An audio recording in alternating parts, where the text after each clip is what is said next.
Hey there everyone, so back at it here working on the Tod Engine. It's a little bit warmer today, it was above freezing at least, and looks like we're going to have a warm up over the next couple of days, and apparently in the 50s on Christmas. Wow. Yesterday was just blowing snow and wind, and this building was making a heck of a racket from all the wind. Further reinforcing my desire to want to insulate it and heat it. But at any rate, we came out today, a couple of our volunteers came out, and we wanted to work on the flywheel nuts. And we now have all of them in, all the bolts in, and all the nuts except for one, which is this one here. And it's not in because, well, it doesn't quite fit in the socket. Of course, these are handmade nuts, so the hexes aren't exactly perfect, and it just needs a little bit of work on a milling machine to take some off of some of these flats. Then we can install it, and then the flywheel will be done. Also, we went through here today and rotated the wheel, and there were some of the nuts that were not in. There was a couple of bolts that were not all the way in, so we got all that done. And then I just went through and cleaned and primed this little section here. Now, what we used is this beast right here, which is a 2-inch impact with a Chicago fitting and a 3/4 inch air line going out to a 125 CFM compressor. And it still took a while with this to spin these nuts on.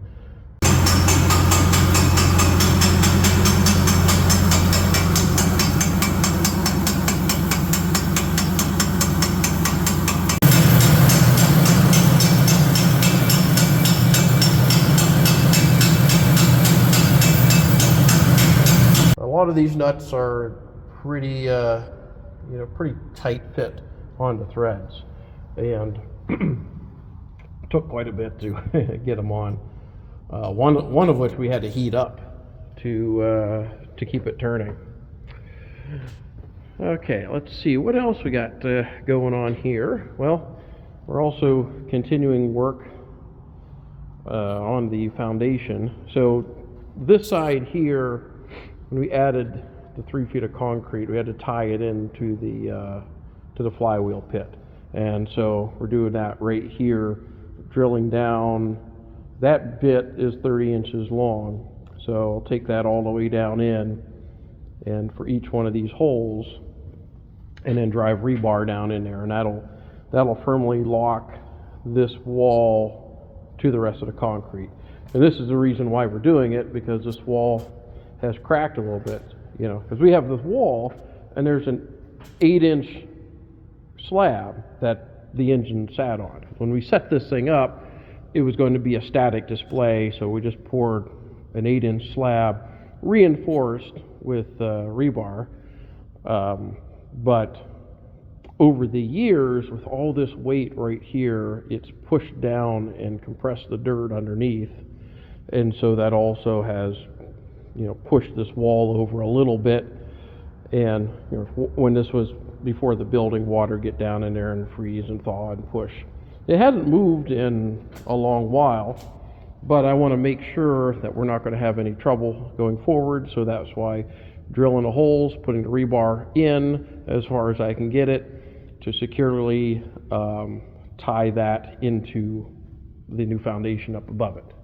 So I'm down here at Carrie Furnaces working on the 48-inch mill project again, and maybe you can tell from the last video that I did that there are a few more parts on the engine than last time. So we had a temporary hiatus to the project for a couple of months there in September and October. But in November, I started coming back down here working on the completion of the rolling mill. Now, before we had stopped work, we had cleaned up a bunch of parts, the crossheads, the reverse gear, the some of the valve gear components, and then even some parts for the mill itself. So now that we got back to work, we had Century Steel Erectors come in for 4 days with this crane right here, and we installed quite a few parts, a few hundred tons worth of parts on here. So on the engine, we put in the reverse gear, which is basically just 2 water hydraulic cylinders, and then it would move that pin back and forth about 1.5 feet, and then the linkage would come back to the bell crank, and then this would move back and forth, which would pick these up and down. Now, this has Stevenson valve gear, so back here on the crankshaft are 2 eccentrics, and on each side, and those 2 eccentrics would come over here, and there would be a sliding block that would be attached to this, and then you'd have your reverse link that would move up and down. So when you would reverse yourself, this would push and this would push up, and that sliding block would move up in the air and reverse the valve gear, and then of course go the other direction to go the opposite direction. They're rather simple actually, but all the parts are pretty big. So and then the motion from the reversing link would come up through this pin and then into the piston valves, one on either side. We also installed the throttle valve and the steam lines, so that's now in place. And then we put the 2 crossheads in. These are a little bit different than what we have on the Tod, in that your crosshead slides are on either side, and then your bearings are on either side here, and it moves back and forth like this. Then you also have these wedges with a bit of adjustment on there, so you can pull them in to key them up or push them back out to loosen up a little bit. We've not tried to move these back and forth, so at some point we'll take the bolts out, and as you can see, they've done a million times before, beat on that, knock that wedge out, get in there, clean all this out, and put it back in to get these to slide. So we have this crane sitting here because sometime in January, after the Christmas break, we're going to come in here and pick the crankshaft up and put it in the bearings. We'll have a much larger truck crane on this side. We do a tandem lift, pick it up, and get it over into position. So part of the contract that I have with them does not require making the engine animated. However, I want to make the engine animated because I want to see this stuff move. So I'm adding my own little bits to this project, which is the basically designing and building an electric drive for this engine, so that for at least for the period of time, next few months that we're working on it as reassembling it, we can make it slowly rotate.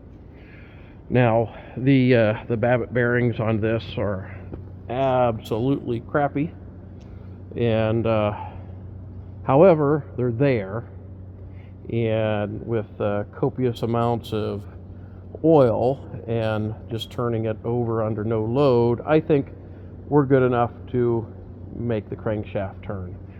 Now, some of you may remember, the journals on this thing are not exactly the best, especially that one. So that one is not going to get the bearings put back in. We're just going to leave that float free, and then it'll spin on those other 2 bearings right there. That one is just too far gone, not even worth doing it. And I have a suspicion that this crankshaft is bent a little bit, which may make that wallow around. And so it's best just to leave all that apart. The other thing is we don't have the third bearing cap. It got lost somewhere in the 25, 30 years or whatever that this thing has been in storage. Just one of the many parts that turned up missing. So we'll just do these two.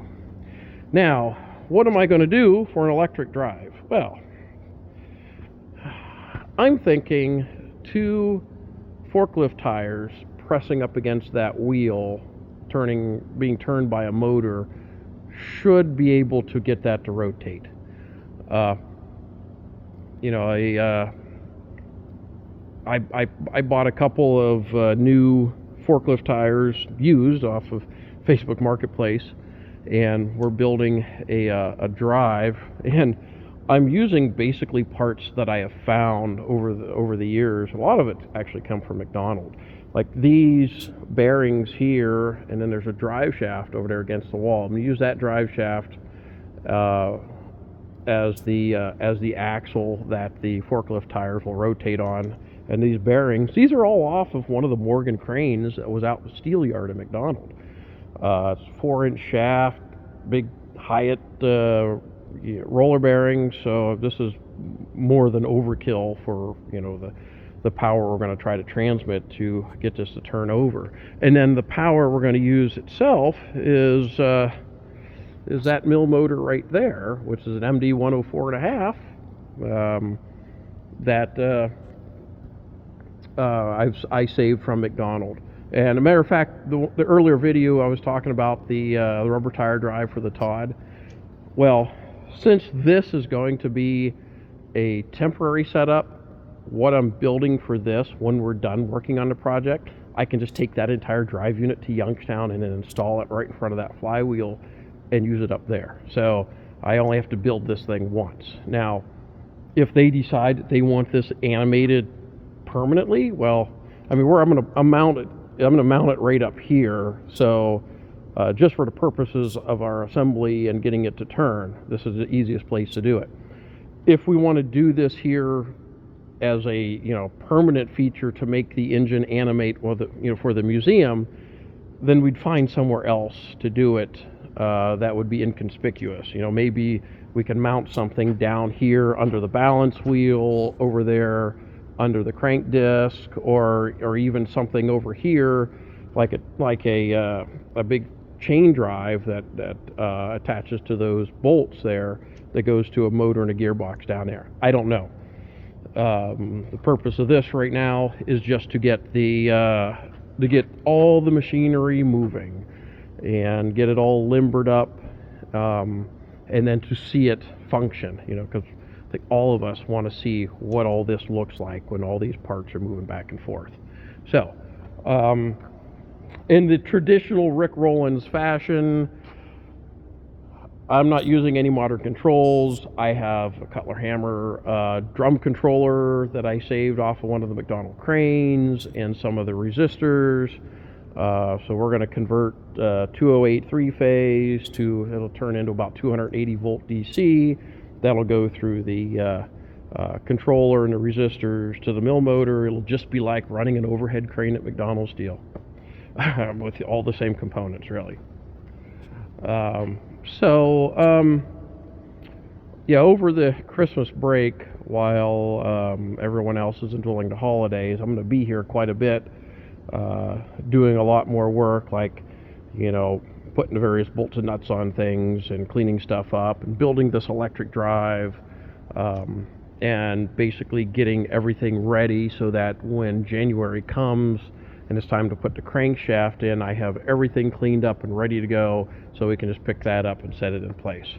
So I'm going to be busy over the next couple of weeks. While you were, you know, kind of enjoying the holiday, I'll be over here having way more fun working on a rolling mill steam engine. Let me show you something here that I just put together. Now